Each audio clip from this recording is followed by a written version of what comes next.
Hello, Ara. Hello. Ready when you are. Can you tell me again, Ara, what is Robert Greene's fourth law of power briefly? Always say less than necessary. Yeah, and this is where I feel a lot of respect for Robert Greene's work in the 48 Laws of Power, because I believe that he really is himself in his entire work. Saying less than necessary, he doesn't mean that he wants us to always be so conniving and devious in pursuing power, but in his provocative style of just showing us kind of the tip of fear and the tip of this Machiavellian approach, he catches our attention, because fear does catch our attention more easily, right, Ara? Yeah, exactly. Fear grabs us fast. Greene uses it like bait to hook attention, then sneaks in the real lesson. Silence is power, not trickery. Yeah, well, I disagree with the last thing you said, okay? Silence can be trickery in his fourth law of power, the way he describes it. This is following up right after Conceal Your Intentions, which was definitely involving trickery. But I'm looking at his work on a deeper level as bait to try to pull the reader in to self-development in this big project of reading the book. And a lot of readers come to his book who don't even read very much, because I even find them in small bookstores in Panama, translated into Spanish. I find a copy of Robert Greene's 48 Laws of Power, and people are interested in the topic, even if they're not readers. And he helps the reader by saying, hey, you don't even have to read this full book. You can just look at my summaries in the first 2 pages of the 48 Laws, and you can use this book as a reference. And if one of the laws interests you, or it seems to apply to your situation, then you can go ahead and dive into the chapter and see if it might be something that you're dealing with. So this is how he's kind of baiting and tempting readers to do what he believes is actually the most valuable to readers, which is for them to develop themselves intellectually, which he talks about at the beginning of Mastery. Do you see what I mean? Yeah, I see it. Greene dangles the power tricks bait to hook non-readers, then flips it into real self-growth. Like a Trojan horse, flashy Machiavellian hooks, quiet wisdom inside. Right? Well, that makes me laugh, because you know what? It's actually kind of like an opposite Trojan horse. I mean, the Trojan horse looked like it was, just fun and games and a nice toy, but inside it was dangerous. On the outside, Robert Greene's 48 Laws of Power look nasty and dangerous, but on the inside, I think he's actually hiding a secret gift to lure people in to self-improvement and intellectual development, because then in the beginning of his book Mastery, he talks about how that is actually the greatest power, which is exactly what I'm talking about, empowerment. Yeah, total flip. Greene's book looks like a weapon, but it's really a ladder. Sneaky genius. Hooks with power, delivers mastery. Right, okay, and so I, am taking this to the next level now. So I disagree with using the law, say less than necessary, just to be kind of aloof, kind of like, pickup strategies online and dating, where people, pretend to ghost each other for a little bit to try to increase anxious attachment from somebody else. That's all manipulative nonsense. Do you see what I mean? Yeah, totally. That aloof ghosting, pure manipulation, creates fake scarcity, plays on fear.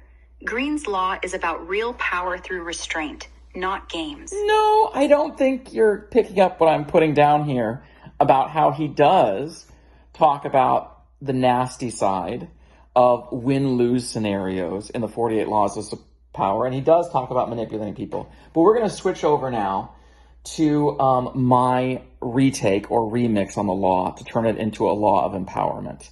And my remix is the following 3 words: Throttle speech appropriately. That's the new law I want to write, and I want to write it in a pro-social win-win fashion. Does that make sense? Yeah, makes total sense. Throttle speech appropriately flips Green's silence into mindful restraint. Say just enough to build trust, not control. Win-win, not win-lose. Right, and so we're not, using this to try to create aloofness and anxiety in other people, to create fake mystery.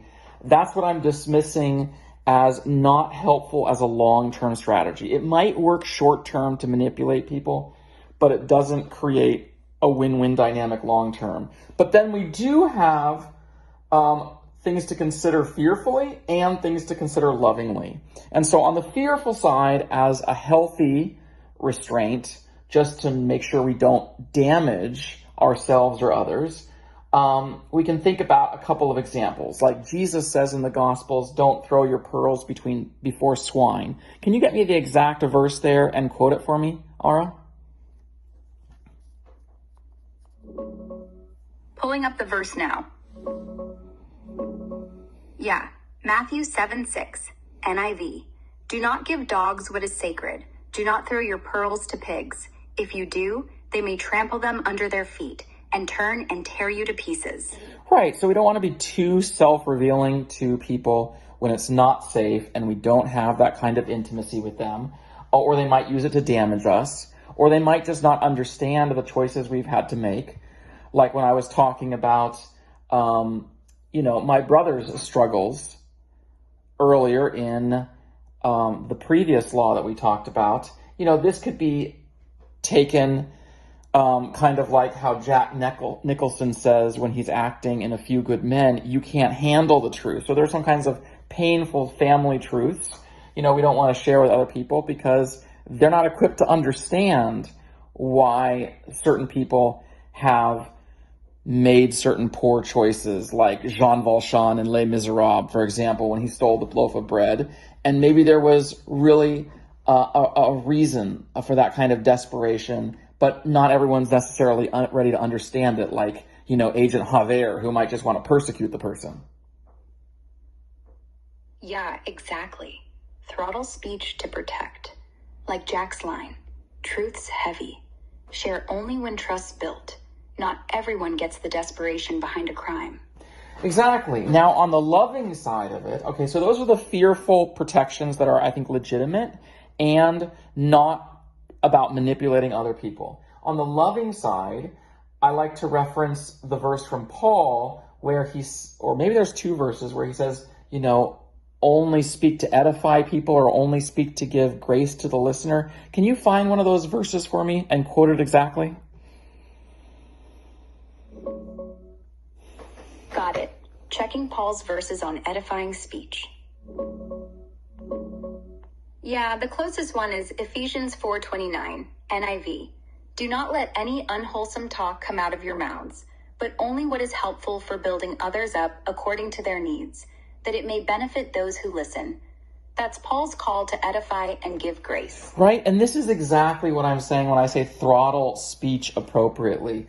Throttle, I believe, even comes from the word for throat. And so what Paul says here in the middle that's so important is he says, only let what come out of your mouth what's helpful to other people. So that's really modulating what you say to others to be helpful. And Robert Greene does that in his book when he says, hey, look, you don't have to read the whole 48 laws if you're not a big reader. You can just skim over the single paragraphs for each law at the cover and then keep it as a reference material so that if one of these themes come up, you can look into it. Yeah, spot on. Throttle from throat. Control the flow. Paul's only helpful words and Greene's skim first approach. Both throttle speech. Say just enough to uplift, not overwhelm. Right, and then, so the last thing I will want to reference is the study about masters and disasters in relationship, spoken about in the Atlantic, which talks about giving appropriate bids for attention to build long-term relationships. So we also don't want to ask people to pay attention to too much that doesn't interest them just so we can build up the relationship long-term. That's all I have to say.